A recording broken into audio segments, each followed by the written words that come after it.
Bismillahirrahmanirrahim. Assalamualaikum warahmatullahi wabarakatuh. Alhamdulillahi wa kafa, wassalatu wassalamu ala ibadihi alladhina istafa wa ala ahli as-sidqi wal wafa.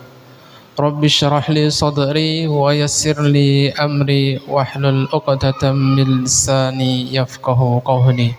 Amma ba'du.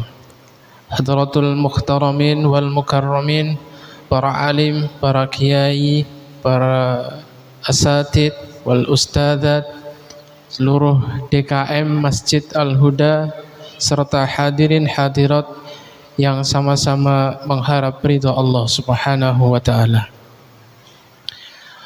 Allah Subhanahu wa taala memberikan kepada kita semua dua perasaan atau dua rasa, yang mana ketika manusia ini mempunyai dua rasa tersebut, maka dia akan bahagia, dia akan sukses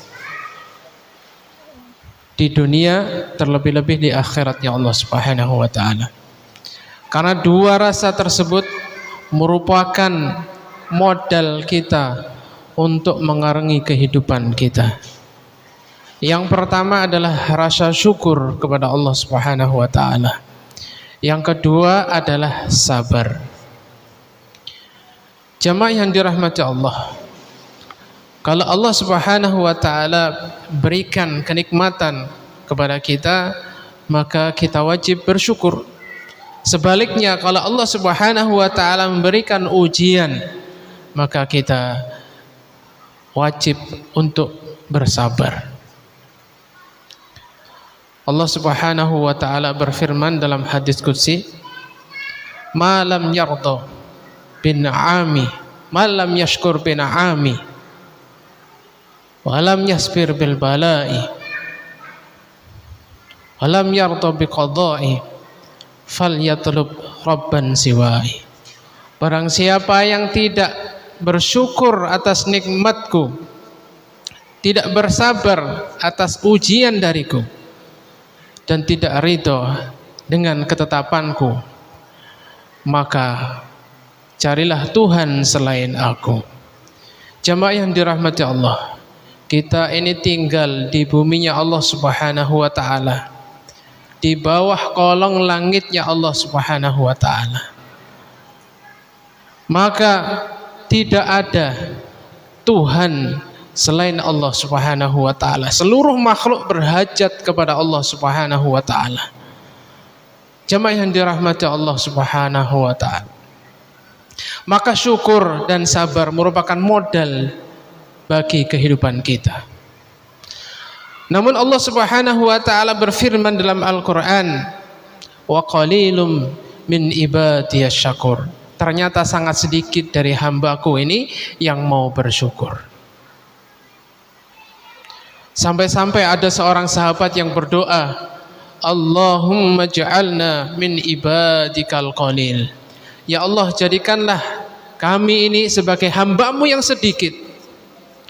Maka doa ini didengar oleh sahabat Umar radhiyallahu an. Maka sahabat Umar pun bertanya, "Wahai fulan, kenapa engkau berdoa demikian? Minta digolongkan menjadi hamba yang sedikit, dari golongan yang sedikit." Maka sahabat tersebut menjawab, "Wahai Umar, apakah kamu tidak membaca firman Allah Subhanahu wa taala, wa qalilum min ibadiyasy syakur?" Sangat sedikit hambaku yang mau bersyukur. Maka sahabat Umar radhiyallahu anhun pun menangis terseduh-seduh, khawatir kalau dirinya tidak bisa mensyukuri nikmatnya Allah Subhanahu wa taala, tidak digolongkan sebagai orang-orang yang bersyukur kepada Allah Subhanahu wa taala. Jamaah yang dirahmati Allah Subhanahu wa taala, kalau Allah berikan kita nikmat, maka kita muji Allah Subhanahu wa taala dengan alhamdulillah. Alhamdulillah bi ni'mati tatimus shalihat. Pun kalau Allah Subhanahu berikan ujian kepada kita, kita pun muji dengan alhamdulillah. Alhamdulillah ala kulli hal. Faedah alhamdulillah jamaah yang dirahmati Allah, Al-Imam Baijuri dalam hasyiahnya beliau menyebutkan ada 3 faedah atau keutamaan dari alhamdulillah. Yang pertama, sebagaimana hadis Nabi sallallahu alaihi wasallam, kullu amrin dzibalin la yubda'u bilhamdillah fahuwa aqta. Setiap perkara yang tidak diawali dengan alhamdulillah, maka perkara tersebut bisa saja terputus atau tertolak. Ai qalilul barokah. Barokahnya sedikit jamaah yang dirahmati Allah. Berbicara mengenai barokah, apa itu barokah? Kita tidak bisa menyebutkan panjang lebar. Bisa kita bayangkan barokah itu sebagaimana vitamin. Kalau kita minum vitamin, Bapak Ibu yang dirahmati Allah, badan kita sehat, kuat, segar. Begitulah barokah. Kalau kita mendapatkan barokah dari Allah Subhanahu wa taala, maka kehidupan kita, dunia kita, agama kita, keluarga kita, semuanya akan baik. Kata ulama, barokah itu ziyadatul khair, bertambah kebaikan. Sebagaimana alim ulama dahulu ketika akan menulis sebuah buku atau kitab, maka beliau mengawali dengan alhamdulillah. Barokahnya pun sampai kita rasakan. Sudah ratusan tahun karangan alim ulama, ribuan tahun bahkan, sampai sekarang masih kita pelajari. Yang kedua, faedah alhamdulillah jamaah yang dirahmati Allah, wal khatimatu kullu du'ain mujabin. Alhamdulillah adalah akhir dari doa yang dikabulkan oleh Allah Subhanahu wa taala. Kalau kita doa, maka adab dari berdoa, di awal kita buka dengan alhamdulillah, di akhir kita tutup dengan alhamdulillah. Kalau alhamdulillah di awalnya diterima Allah Subhanahu wa taala, di akhir juga diterima oleh Allah Subhanahu wa taala, maka mustahil di tengah-tengahnya, yakni isi daripada doa kita, tidak diijabah oleh Allah. Pasti dan pasti akan diijabah oleh Allah Subhanahu wa taala. Hanya perkara waktu saja. Apakah akan segera dikabulkan oleh Allah, atau ditunda nanti, atau bahkan diberikan di akhiratnya Allah Subhanahu wa taala sebagai amal kebaikan untuk kita. Yang ketiga jamaah yang dirahmati Allah, faedah alhamdulillah adalah wal akhiru da'wal mu'min darus thawab. Akhir daripada doa seorang mukmin di negeri pembalasan, yakni di surganya Allah Subhanahu wa taala, adalah alhamdulillah.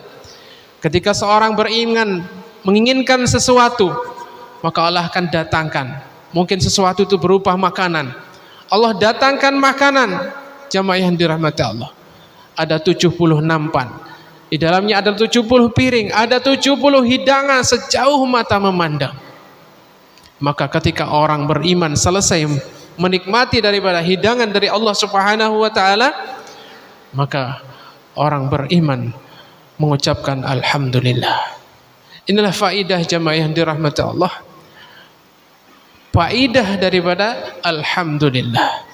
Maka mudah-mudahan kita semua, utama yang hadir di tempat ini pada malam hari ini, dijadikan oleh Allah Subhanahu wa taala sebagai hamba yang pandai bersyukur, sehingga Allah Subhanahu wa taala berikan keberkahan dalam kehidupan kita. Doa-doa kita diijabah oleh Allah Subhanahu wa taala, dan lebih utamanya kita dimasukkan ke dalam surganya Allah Subhanahu wa taala. Amin ya rabbal alamin.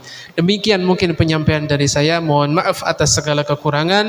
Wal afu minkum. Assalamualaikum warahmatullahi wabarakatuh.